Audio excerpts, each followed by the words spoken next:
Lesson 10-10.2, measuring angles and arcs. So the first word here is, let me get this even. Central angle is exactly what it sounds like. A central angle in a circle is one that goes from the center to the outside. So this would be central angle. An angle whose vertex is the center of the circle and whose sides are, get my cheat sheet out. See, I should have had this out. Radii of the same circle. So as you can see, you have the radius BA and BC, and it forms a central angle. All central angles of a circle add up to 360 degrees, as you may predict. So for example, if, zooming in more, if this is 120 degrees, then this angle over here would have to be 240 degrees because they add up to 360. Like a pie chart. Like a pie chart, okay. Then the next word is arc. And arc is what it sounds like as well. This here is an arc. It's part of the circumference of a circle, so it's like the crust of a pizza. The symbol for arc looks like this. So if you're naming this arc, you could say it's arc KL. There are 3 types of arcs. There is a minor arc, major arc, and semicircle, and we're going to look at those next.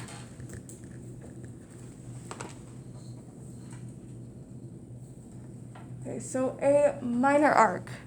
A minor arc, which it shows right here, would be like arc AC.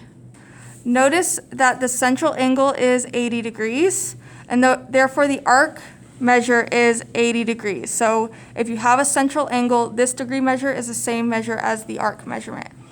For a minor arc, it's the smaller arc connecting 2 endpoints of a circle. So you might have also realized that we have arc AC, but if you went around the other way, you would have a major arc. But this is just the minor one. A minor arc measures less than 180 degrees. You name them using 2 endpoints, and its measure is equal to the central angle, as I mentioned. Okay, and then we have major arc. Let's look at the picture first. Arc EFB. So what you have to do is like connect the dots, EFB, and go all the way around. And those points have to be in order that they're stated, EFB. So this is a major arc. It is greater than 180 degrees. It's greater than halfway around the circle. So it's the larger arc connecting 2 endpoints of a circle. The measure is more than 180 degrees. You name them using 3 points, the 2 endpoints, and any point in between. And then the third kind of arc is a semicircle. It's an arc with endpoints on the diameter. It measures equal to 180 degrees. Here it says ECF is a semicircle. So ECF, just connect those dots, and there you go. There's your semicircle, and that would be equal to 180 degrees. So when you have a diameter here, you know that all these angles in that half of the circle add up to 180, and we're going to use that on the next page. Okay, flip to the next page. And here we have some practice. So for number 1, it says use the figure to identify the arc as minor, semicircle, or major. So we're going to go through each arc and identify it as one of these 3 things. So arc AB, right here, it is a minor arc because it's less than 180 degrees, so it's minor. Then it says arc GCD. So just connect the dots, and you have to connect them in order, GCD. And from here all the way around to point D is definitely more than halfway around. So this one is a major arc.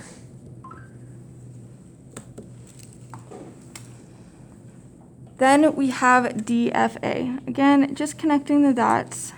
DFA here is exactly halfway around, so that would be a semicircle.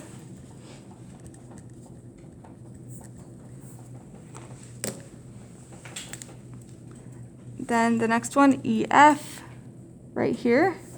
It's very small, definitely less than halfway around, so that would be a minor arc. Then ACD, so this one, go halfway, so that would be semicircle.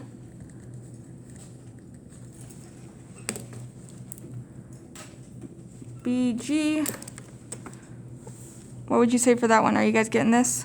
Semicircle. BG? E to G E. BG. BG is minor, it's less than 180. And then CGE. Oh, were you going the other way around? Always Yeah. go the shortest distance if possible. And then CGE. So for this one, you'd go all the way around here. CGE. Major. And it's major.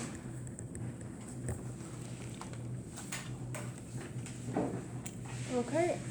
And now we're going to look at these examples. These examples will seem very easy. Don't overlook it because we actually use this skill on the next page. So make sure you're really good at this. That way the next page is that much easier. So number 2, it says find the measure of the missing angle or arc. Here it shows you that this angle here is 160 degrees and it wants to know what the arc degree measure is. Well, if you have a central angle, this arc measure is the same degree measure, so this would be 160 degrees.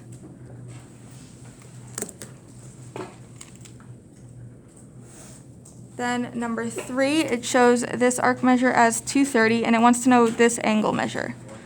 Well, if this is 230, then this angle measure is 230 degrees. The angles here have to add up to 360, so we do 360 minus 230 equals, that comes out to 130, and then you get 130 degrees here, going off what Drew said. Yes, it's 130 degrees. Okay, and the next one, number 4. It shows this symbol right here, meaning that this angle is 90 degrees. That means this must be 90 degrees as well. And then the next one gets a little bit tricky because you really have to look at everything in the picture. Okay, so just pointing out a couple things here. You do have 2 intersecting lines right here. When you have intersecting lines, vertical angles are congruent. So if this is 70 degrees, then this is also 70 degrees. So this measure right here, 70 degrees. X is 70 degrees. Does y equal 110? Yes, it does. Does z equal 55? Just chill. Yeah. The answers are on the bottom. We know, Yeah. Paxton. Okay. You're so smart. Okay. Don't look at the answers on the bottom. We're trying to figure out how to solve it, not just cheat. Okay. So here we have a diameter, and everything on one side of the circle will be equal to 180. So to find y, we can do 180 minus 70 to get 110. So y equals 110 degrees.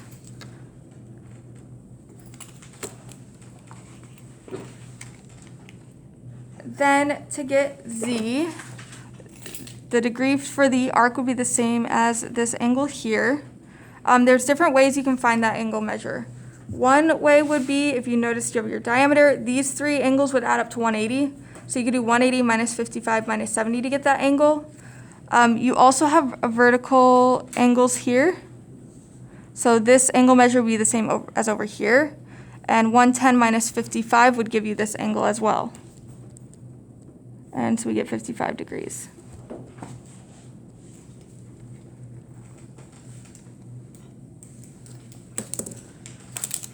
Okay, and then moving down the page, just going over some more concepts. Congruent arcs are arcs that have the same measures. That makes sense.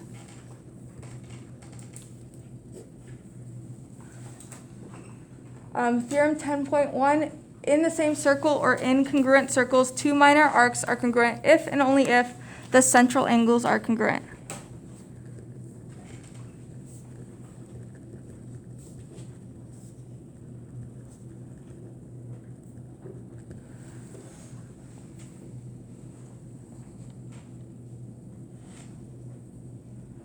And then the next postulate, again, just kind of explaining common sense.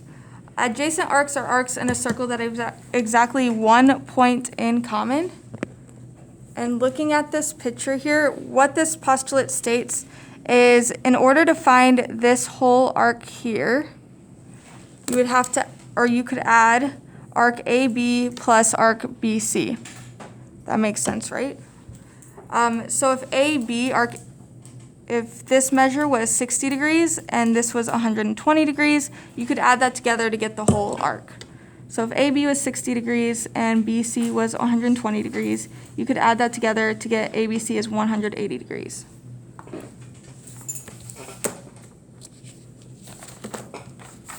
And on to the next page.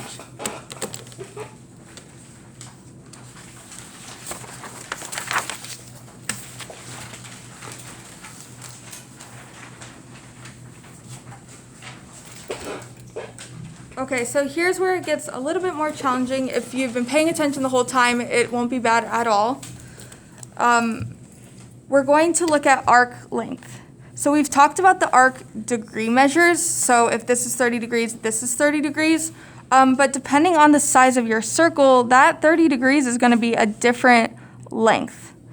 So what we're actually going to do is find the actual length of that arc.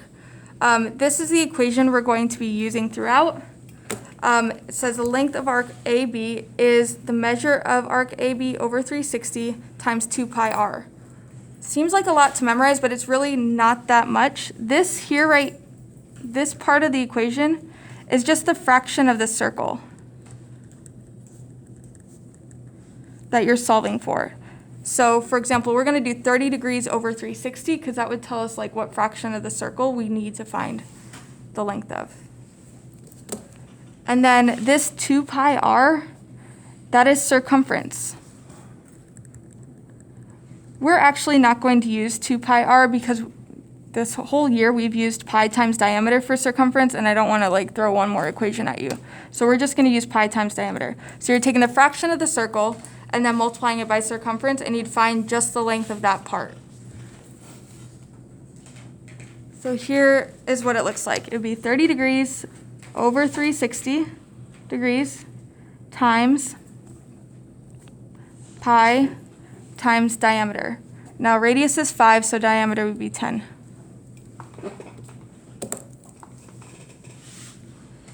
Here they tell us to solve it in terms of pi. So solve it if you didn't have a calculator. We're going to do one example like this, and then the rest we're just going to find a decimal for. So for this, if you didn't have a calculator, you could simplify this fraction by crossing out the zeros. You cross out a 0 on top, you have to cross out a 0 on the bottom. Then you could simplify 3 and 36 by dividing by 3. So 3 divided by 3 is 1, 36 divided by 3 is 12. So we get 1/12 times pi times 10. Then from here, you would have 10 pi over 12, which you could further simplify. 10 and 12 are divisible by 2, so we get 5 and 6, and you get 5 pi over 6. So that's how you'd get the answer without a calculator. That is an exact answer, whereas if you use 3.14, it's a rounded answer. Okay, so for the rest of the examples, we're not going to do it like this. We're just going to do it as a decimal. So UV, arc UV, it wants to know the length of that arc. Let's look at the picture up here. So we're finding the length of this arc here. Before we find the length, we need to have the degree measure of that. This shows 90 degrees. So therefore, we would have to add 30 plus 90 to get this arc here. So that would be 120. So arc UV is 120 degrees. Now we have to find the length. 120 over 360 times circumference, which is pi times diameter. Radius is 5, so diameter is 10. And this is where you plug it into the calculator. So with your calculator, plug it in and see if you get the same thing I get. 120 divided by 360 times 3.14 times 10. and I get 10.47 centimeters.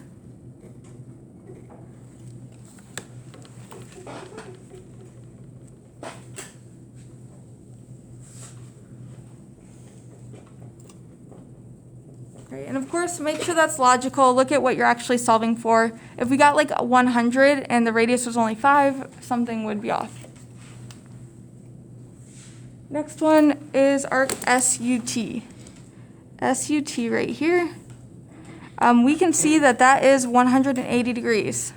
So arc SUT is 180 degrees. So setting that up into the equation, 180 over 360, which would be half of the circle, times circumference, pi times diameter. And then plug it into your calculator to get the answer.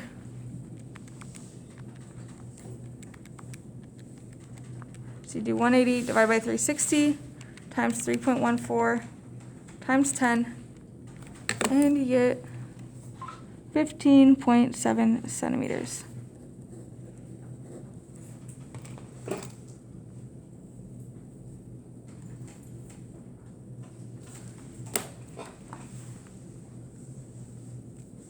Okay, and number 4.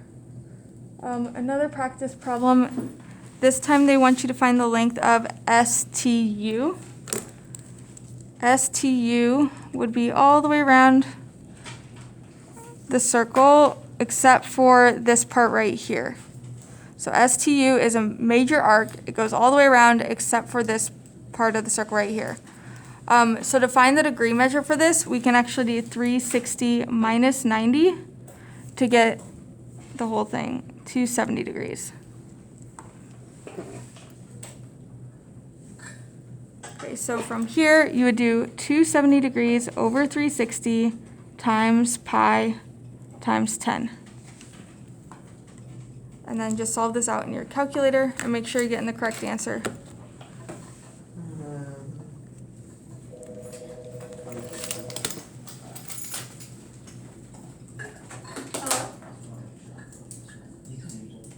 Sure.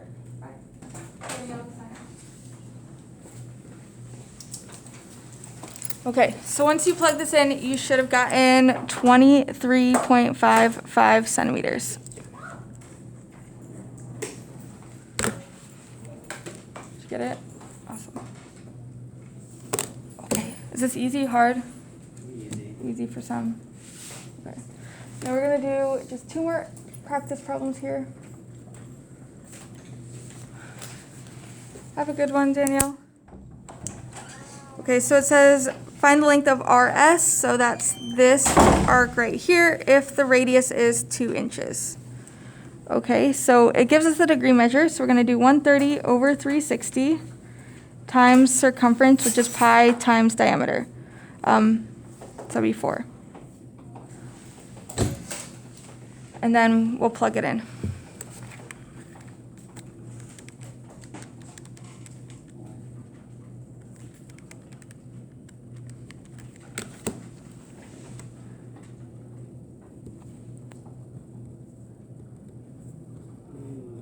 About 4.54 inches.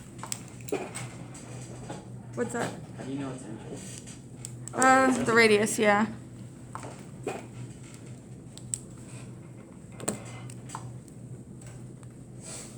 And number 6, it wants to know the measure of QRS. So this all the way around, so it's definitely a major arc. In order to find QRS, we do need to know the degree measure of that arc. We see 130 here, but we have to add that to this measure there. Well, we have a diameter here. Oh, shit. Diameter here. You can mute it if you want, number 4. Paxton. Okay. Diameter here, that means that these two add up to 180. You can do 180 minus 112. And that comes out to 68 degrees. So this is 68 degrees. So we'll add 68 plus 130 to get 198 degrees. That's the arc of QRS. Then once we have that, we can do 198 over 360 times pi times diameter. RT is the diameter, so that would be 11. And then solve. Divide this out, multiply by 3.14 times 11, and you get 18.997 feet.